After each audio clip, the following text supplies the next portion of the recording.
a noté une augmentation notamment sur les cahiers. J'ai pris un exemple donc, de 96 pages. On est passé de 1,70 € en 2022 à 2,20 € cette année. Donc ça fait 1 € d'augmentation. Et on va continuer comme ça les augmentations apparemment sur les 2 années qui viennent. Bonjour Audrey Bourdier. Bonjour Lucas. Et le premier invité de la rédaction de cette rentrée scolaire, c'est Jessica Docité. C'est la présidente de l'antenne locale de Cluses de la FCPE, c'est la Fédération des parents d'élèves. Bonjour Jessica Docité. Bonjour, merci pour votre invitation. Alors Ravie de vous retrouver. Exactement, c'est déjà vous que vous en avez eu l'année dernière pour la rentrée scolaire 2022. Alors vous êtes bien sûr donc la présidente de l'antenne locale de Cluses de la FCPE. Également maman, comment s'est passée votre rentrée ? Alors ça s'est très bien passé ce matin, donc ravie de retrouver l'ensemble des élèves, du personnel et puis voilà, c'est parti pour une nouvelle année. Donc je souhaite une très belle année scolaire à tous les élèves. Alors on le sait, les rentrées scolaires se déroulent rarement dans des conditions parfaites. Il y a toujours des questions de sureffectif de classe, de postes non pourvus. Qu'en est-il pour cette rentrée 2023 ? Alors, du coup, on va démarrer sur une perspective au niveau du coût de rentrée qui est en nette augmentation, malgré la revalorisation qui est à noter donc, pour cette nouvelle année. Mais malheureusement, donc, il y aura sans aucun doute donc une augmentation sur les fournitures scolaires. Donc nous chaque année on lance le kit de fourniture donc pour l'établissement de Cluses à Antonios-de-Gaulle avec la collaboration d'une papeterie à Cluses, ce qui permet de réduire les coûts pour les familles donc qui nous font confiance. Donc on a eu encore une centaine de commandes pour cette année. Et du coup, on a noté une augmentation notamment sur les cahiers. J'ai pris un exemple donc, de 96 pages. On est passé de 1,70 € en 2022 à 2,20 € cette année. Donc ça fait 1 € d'augmentation. Et on va continuer comme ça les augmentations apparemment sur les 2 années qui viennent. Donc on va être vigilant. Donc on va essayer aussi de pallier à ça et puis que le panier moyen ne augmente pas trop. Et vous le disiez, une forte augmentation des fournitures scolaires. On le sait, du coup, certaines familles ne peuvent pas forcément remplir le cartable de leurs enfants comme il le faudrait. Les conséquences, justement, tout au long de l'année, c'est quoi ? Alors, pour eux, c'est de faire très attention à leurs dépenses, à pallier sur certaines choses et pour pouvoir acheter d'autres, donc au niveau des fournitures de scolaires, des vêtements.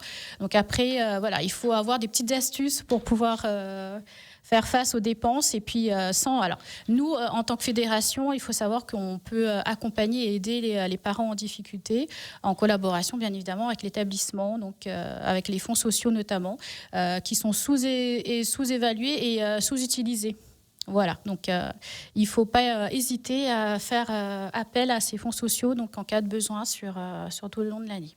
Ça veut dire qu'on vient vous voir, vous, la FCPE, à n'importe quel moment, n'importe quel... Alors, nous, on est là pour accompagner, mais après, c'est une demande qui est faite auprès de l'établissement. Et puis, en tant que FCPE, donc Fédération de parents d'élèves, on est là aussi pour aider les parents dans cette démarche.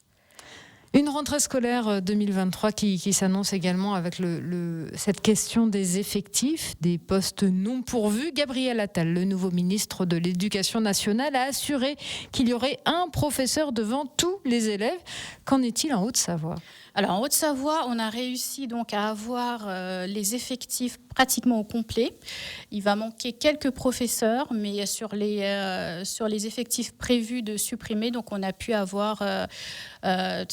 gagner cette bataille et puis que les professeurs puissent être présents pour les enfants donc à cette rentrée. Donc on aura donc un quota correct pour cette rentrée. Donc c'est une bonne nouvelle. Correct, ça vous ravit. Voilà. Après, on a encore du travail, donc voilà, on est là pour ça. Donc, on va être vigilant sur cette nouvelle année. Et qu'en est-il des fermetures de classes ? On sait, la carte scolaire tous les printemps fait parler d'elle. Les parents d'élèves, les enseignants se mobilisent. Pareil, même question. Qu'en est-il en Haute-Savoie ? Alors c'est pareil. Donc on a sur certaines communes donc qui est défavorisée par rapport à d'autres au niveau des cartes scolaires. Donc après, c'est pareil, sur chaque commune, on aura un travail différent à effectuer pour pouvoir faire face et pallier à ce problème de carte scolaire. Qu'en est-il du Genevois ? On sait que c'est assez particulier par rapport au coût de la vie ou à l'attrait de ce métier. Voilà. On sait que beaucoup de professeurs tentent à aller de l'autre côté de la frontière, donc au niveau de la zone frontalière. On réussit quand même à garder un certain nombre de professeurs du côté français, parce qu'il y a une revalorisation un peu de leur salaire, donc une petite amélioration de leurs conditions de travail. Là aussi, c'est aussi un travail qu'il faut qu'on continue sur tout le long de l'année pour pouvoir améliorer les conditions des professeurs pour les élèves. Ils y tiennent énormément parce que pour eux, donc, pouvoir suivre chaque élève sur l'année, c'est un combat qu'ils mènent et il faut les féliciter par rapport à ça. Jessica Docité, présidente de l'antenne locale de Cluses de la FCPE. Parmi les nouveautés de cette rentrée scolaire, il y a le plan Nouvelle Sixième. En quoi ça consiste ? Alors, il y a donc le plan Nouvelle Sixième. Donc, ça va consister à la suppression de l'heure de technologie. Et à la place de cette heure de technologie, il y aura 1 heure de français et 1 heure de mathématiques réparties sur 26 heures sur l'année. Donc ça veut dire que les élèves on va regrouper les élèves donc, et puis ils vont suivre cette heure donc, de soutien pour pouvoir améliorer leur niveau en français et en mathématiques. Vous, en tant que parent d'élève, le fait que la technologie n'existe plus en 6e, ça fait quelque chose ? Alors nous, ça nous pose un problème dans le sens où, après, au niveau de la 5e, il va forcément avoir un manque d'enseignement qui n'a pas été fait au niveau de la 6e. Après, donc, on pense que les professeurs vont peut-être pallier à ce déficit et puis nous essayer de revoir au niveau du niveau scolaire des enfants pour qu'ils ne puissent pas être trop en retard sur l'année de 5e, 4e, 3e pour le brevet. On revient à cette heure en plus justement de soutien français mathématiques. Ce sont vraiment les 2 matières principales. À chaque fois qu'on parle d'élèves en difficulté, on dit qu'on va mettre l'accent sur le français et les mathématiques. Est-ce que ça suffit ou est-ce que c'est vraiment quelque chose de global ? Alors après, il y a quelque chose qu'il faut englober. Donc ça, c'est une particularité. Donc c'est très bien de mettre l'heure de mathématiques et de français. Mais après, il faut changer aussi le rythme scolaire, qui est importante au niveau des élèves. Il faut s'adapter à leur rythme biologique. Donc là, on est sur des horaires qui parfois explosent sur la journée. Les enfants ne tiennent pas forcément le rythme après sur l'année scolaire. Donc il y a toute une globalité en fait à pouvoir améliorer. Il n'y a pas que les horaires donc, dans cette démarche. Jessica Docité de la FCPE, invitée Radio Mont-Blanc jusqu'à 9h30. On parle de rentrée des classes. C'est la rentrée des classes, ça n'a échappé à personne. Émission spéciale depuis 6h ce matin sur Radio Mont-Blanc. On a donné la parole aux professeurs, on a donné la parole à un professeur star des réseaux sociaux aussi. On donne maintenant la parole aux parents d'élèves. Jessica Docité répond à toutes vos questions. Audrey Bourdier, c'est la présidente de l'antenne locale de Cluses de la FCPE, la Fédération de parents d'élèves. Jessica Docité, fin août, le président de la République a proposé que les élèves en difficulté fassent leur rentrée le 20 août. Qu'en pensez-vous ? Alors, nous, en tant que fédération de parents d'élèves, nous pensons qu'il faut harmoniser donc, les effectifs scolaires, parce que c'est une très bonne chose de faire une rentrée pour le 20 août. Mais dans ces cas-là, il faut changer donc, le mode de fonctionnement au niveau du rythme scolaire également. Il faut donner plus de moyens aux professeurs pour qu'ils puissent réaliser leurs projets pédagogiques sur l'année.